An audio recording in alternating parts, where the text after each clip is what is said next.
YouTube automation is the ultimate money-making gravy train passive income source that we have always dreamed of. So I'm testing out a $1,000 per day YouTube automation strategy for the next 30 days, where I plan to post over 300 videos. Because when I see a YouTube video making outrageous claims like this, my spidey senses tell me there's more to this YouTube automation crack than Control-C, Control-V, and a relaxing night of Control-Shift-N. So the reason people like YouTube automation as an income source is that it effectively runs itself. You don't have to show your face on camera or even appear in any way. And you can make millions if you just work 90 seconds per day.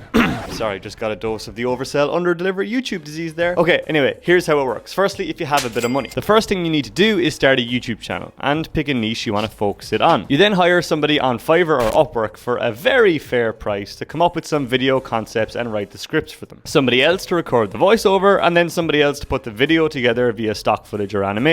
You then post anywhere from 5 to 15 videos per week, and after you've built up an audience, you can monetize it in a few different ways. Number 1, AdSense revenue, which only works if you really clocked up a lot of views. Number 2, affiliate marketing, which we'll talk a little bit about later. And number 3, brand deals. Now that was the scenario where you actually have a bit of money to invest. If you don't have money to invest, you need to complete all of the above steps we just mentioned, except you need to do it all yourself. Almighty trek, right? Okay, if you're in the same boat as me and you have a little bit of money to invest, this isn't real money, this is fake money, but you're not really too sure how to spend it, this $1,000 a day strategy from Dave Nick starts to get very interesting in 2 ways. The first way is the content, and we're going to build our channel using YouTube Shorts. Now, YouTube Shorts have both pros and cons. Firstly, anyway, they take far less time to make than longer form video. Secondly, they have the potential to grow so much faster. And lastly, Todd B, he's the product lead for YouTube Home Run Recommendations, recently tweeted that YouTube Shorts will now be taken into account when recommending longer form videos. Meaning this is a really good way for people who post shorts to test out niches really quickly, to see how people react, to then transition to longer form videos. Now, why would you transition to longer form videos? Well, you can't monetize YouTube Shorts. What the hell? Now, there is the YouTube Creator Fund, which is basically created to give Shorts creators some money, but from my experience and from what I've seen online, you have a better chance of getting the likes of Andrew Tate to drink still water than actually get money from this. The only water I drink is sparkling water. So if we can't monetize this through ads, how do you turn this YouTube automation strategy into the money-making gravy train we mentioned earlier? I'll give you a hint.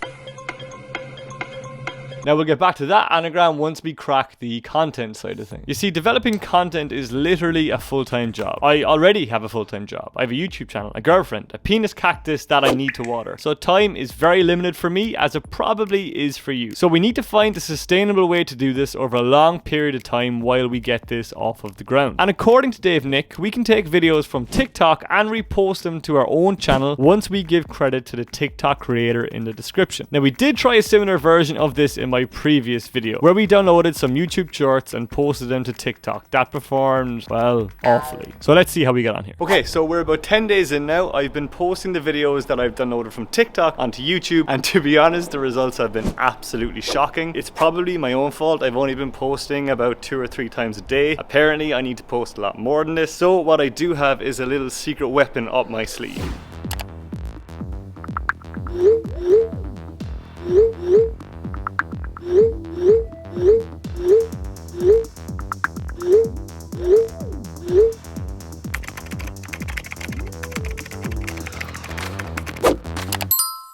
So we have 300 videos going out in the next 30 days, and I'm very buzzed to see the result, because to be honest, you can't really do too much more than that. And look, even if this doesn't work, I do have a very sneaky plan C in mind as well, which would end up costing me an absolute bomb, but time will tell whether we need to unleash that into the wild or not. And while we have this guy doing all of the work in the background, we can just sit back, relax, and talk about how we can monetize this, you dirty-minded person. And if you figured out this anagram, you, my friend, are an absolute genius. Well done. So we're going to monetize this using affiliate marketing, specifically 2 types of affiliate marketing. We have CPA marketing and we have email capturing, which is my personal favorite. CPA marketing means all you have to do is get somebody to perform an action, like taking part in a survey or a form, and you get paid. And if we go into Dave Nick's video here, we can see that there's lots of offers on the site. Take this offer here, for example, the $750 PayPal gift card for filling out a form. All you'd have to do is put that call to action in one of your videos that blows up, and leave it generate some leads, and you start to generate some money. In this case, $2.05 for every person that fills it out. My first impression of CPA marketing was that it was the best thing since the sliced pan, and it is a good way to make a quick buck if you get a viral video. But what you don't really get here is longer term value. Yeah, somebody puts their email in, but it's not your site. You don't own that email address, and you can't retarget that person. This is where we move on to the second element of making money here, and this is true email capturing, which is definitely my preferred method. The reason is because you have much more flexibility, and you can monetize the audience that you build more than once, because you're building an audience that are interested in a specific topic. The most important thing here is that you offer them some form of bait, like a free PDF. If you're in the fitness niche, build some sort of a workout program. If you're in the vegan niche, you know,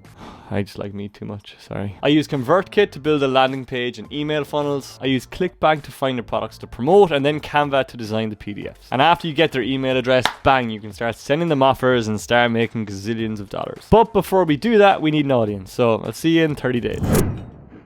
Let's just say it's time for Plan C. We have posted 315 videos in the last 30 days. And as you can see here, we're up to a whopping 88 subscribers. We do have 100 hours of watch time. But if you really go onto our content here, actually, let me do it on our actual channel, you'll see that YouTube has definitely figured out that we're reposting unoriginal content, because the views we're getting here are less than 5. I actually have more wrinkles in my frown line than I do views on my videos. So the real question is, have I lost my faith in YouTube automation as well as the 150 quid I spent on Fiverr? No, I haven't. Have we proved that building a faceless YouTube automation channel is not as easy as it's made out to be online? Yes, we have. Is Dave Nick lying? No, I don't think he is. He's probably making like $1,000 a day using YouTube Shorts and YouTube automation, but what he hasn't said is that he's probably spent years building the channels and the audience that he has. Now, because 30 days is not really a long time to build up a big audience, with Plan C, what I've done is I've committed to a 4-month YouTube automation program for which I paid $1,800 in an attempt to get somebody else to run my YouTube automation channel to get better results. Hopefully, we'll check back in with you then. See you in the next one. So long.